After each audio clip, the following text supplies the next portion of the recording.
ಚಂದಿಗರಿಂದ ಅವತ್ತೇ ನೈಟು ನಮ್ಮ journey continue ಆಯಿತು. ಒಂದೇ ದಿನದಲ್ಲಿ 3 ಸ್ಟೇಟ್ಸ್ ನೋಡಿದ ದಿವಸ ಅವತ್ತು ನನಗೆ ಮಾತ್ರ ತುಂಬಾ ಖುಷಿ ಆಯಿತು. ಎಸ್, ನಾವು ಡೆಲ್ಲಿ, ಚಂಡೀಗಢ ಹಾಗೂ ಹಿಮಾಚಲ್ಗೆ ಅಫಿಷಿಯಲಿಯಾಗಿ ಎಂಟ್ರಿ ಆಗಿಬಿಟ್ಟಿದ್ವಿ ಈವ್ನಿಂಗ್ 8 ಒಳಗಡೆನೆ. ಕ್ವೀನ್ ಆಫ್ ಹಿಲ್ಸ್ ಅಂತಲೇ ಸುಪ್ರಸಿದ್ಧ ನಮ್ಮ ಹಿಮಾಚಲಿನ ಶಿಮ್ಲಾಗೆ ಟ್ರಾವೆಲ್ ಮಾಡ್ತಿದ್ದಂಗೆ ಟೆಂಪ್ರೇಚರ್ 10 ಡಿಗ್ರಿ ಆಗೋಗಿತ್ತು. ಸೊ ಇಲ್ಲಿಗೆ ಟ್ರಾವೆಲ್ ಮಾಡೋಕ್ಕೆ ಸಾಕಷ್ಟು ನೀವು ಪ್ರೊಟೆಕ್ಟ್ ಮಾಡ್ಕೋಬೇಕಾಗುತ್ತೆ ಬಾಡಿಗೆ. ಯಾವ್ಯಾವ ಥರ ಅಂತ ನನ್ನ ಮಿನಿ ವ್ಲಾಗ್ಸಲ್ಲಿ ಹಾಕ್ತಾ ಹೋಗ್ತೀನಿ.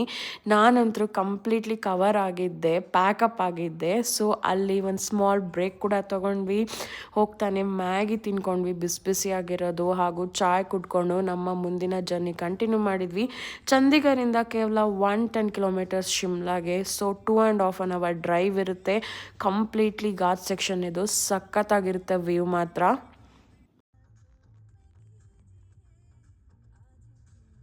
ಶಿಮ್ಲಾಗೆ ಕೇವಲ 30 ಕಿಲೋಮೀಟರ್ಸ್ ಇದ್ದಿದ್ದಾಗ ಕಾಣಿಸಿದ ರೋಡ್ ವ್ಯೂ ಇದು. ಆಲ್ರೆಡಿ ಸ್ನೋಫಾಲ್ ಕೂಡ ಆಗಿತ್ತು. ಸೊ ಎಷ್ಟು ಚೆನ್ನಾಗಿತ್ತು ವ್ಯೂ ಆ್ಯಂಡ್ ಜರ್ನಿ ಅಂದರೆ. ಸೊ ಪ್ರತಿಯೊಬ್ಬರೂ ಈ ಒಂದು ಪ್ಲೇಸಿಗೆ ಹೋದಾಗ ಈ ಸೀಸನಲ್ಲಿ ವಿಸಿಟ್ ಮಾಡಿದ್ರೆ ಒಳ್ಳೆಯದು ಅಂತ ಹೇಳ್ತೀನಿ. Around January February.